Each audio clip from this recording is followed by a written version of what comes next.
Again, is this thing on? Oh, is this thing? Oh, who's that? Well, it's Running Joe, Mr. Running Joe himself. And it's my audience? No way! Hey guys, it is March 23rd, Saturday, March 23rd. And I'm pretty snookum for this time of the year. We're just pulling up to Polly's shop because, attention to my face. Oh, you can't see it. If you paid attention to my Facebook, we got ourselves a transmission and transfer case for the Jeep. Let's see if I can post a video now.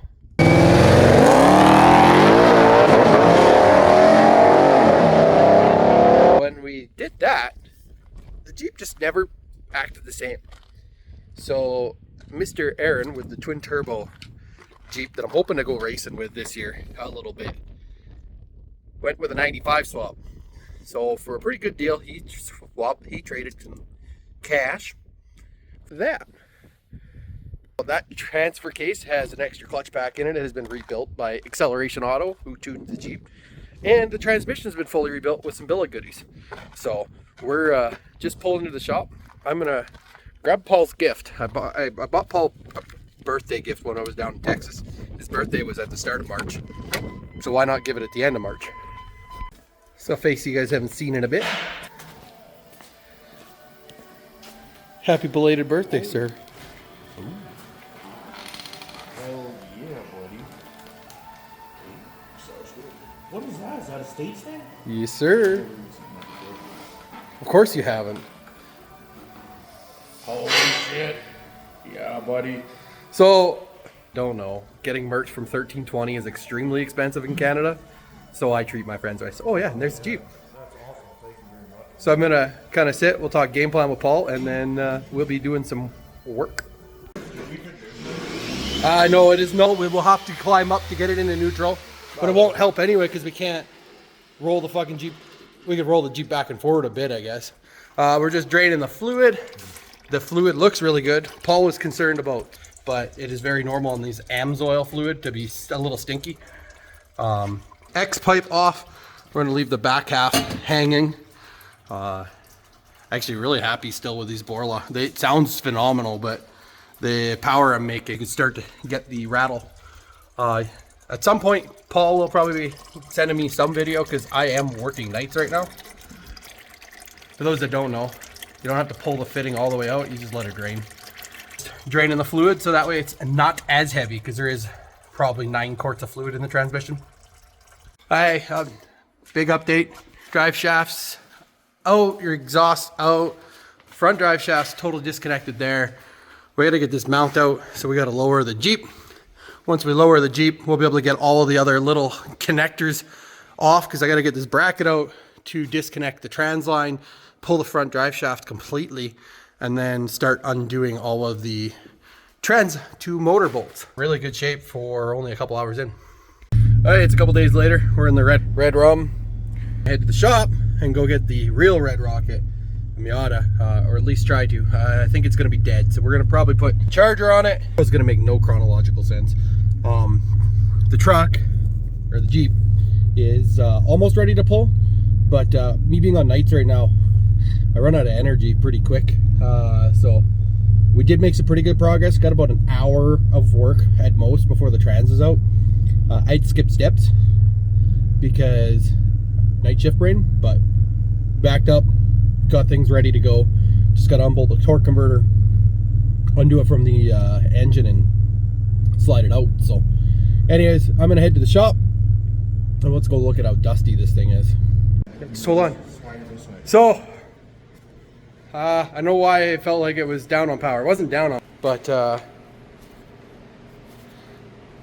I should not be able to turn that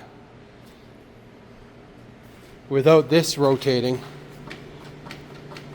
So yeah, definitely something wrong in the transfer case. If I go to the new one, I can't even rotate it. So that solves a lot of headaches there. Paul and I have been kind of scratching our heads for a bit, but I pooched the transfer case. Well, it's like day 3. I didn't take much video last night because honestly it was just busy.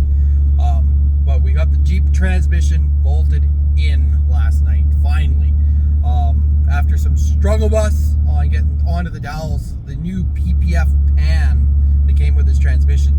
A little deep, so it was rubbing up against that cross member for the subframe. So I'll take some video of that when we get to the shop. I'm just gonna go get some pizzas. It's, yeah, basically day 3 of working on this, and we're gonna do that. I did, and when we get closer to the end of the video, I did put a 4-post hoist in my shop. So next time I won't feel so rushed on certain things.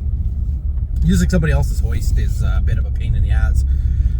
But yeah, bought a used hoist, and that is installed, and I cleaned my spot up.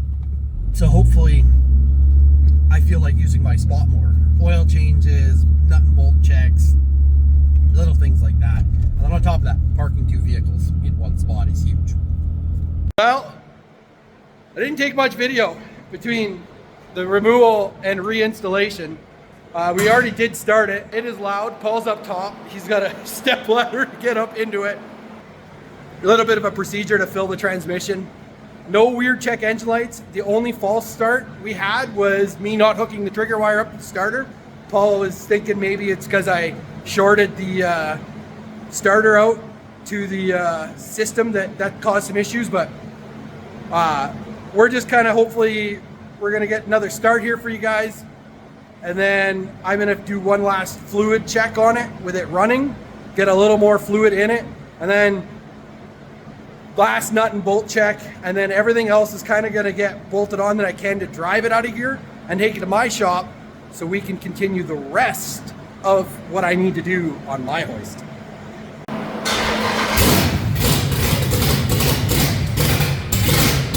Give it a bit of gas.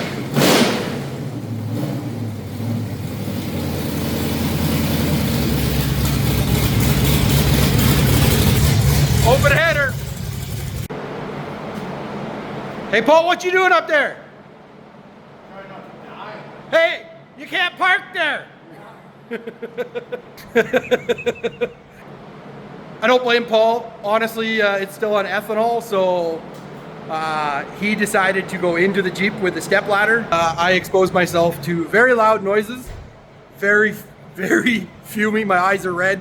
I'm high as a kite. But we are in really good shape. Only check engine light is the pressure sensor that I just didn't install. So this Jeep has a back pressure sensor for the exhaust, a flapper in the factory. So the that way the O2 sensors aren't going crazy because they're getting a bunch of backsplash air because the O2 sensors are right at the end of the header. So I'm gonna put you guys down. Honestly, I've been at it way too long. This thing fought me every inch of it. Torque converter didn't want to spin. It just, honestly, I don't know how people do this on their back without a hoist. I will put it that way. Anyways, see you soon. So we're back at my shop now, and front drive shaft did not survive. It was kind of getting worse, and I could smell burning, but Paul's like, you're not smoking. So we definitely have to order drive shafts.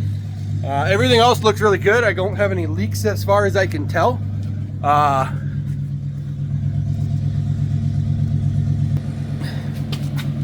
Looks really good there. Maybe a small bit there, but I'm guessing that's just residual. Nothing fresh spraying. We're in good shape. We're gonna get the old transmission offloaded, and this thing's parked until I get a front drive shaft, at least.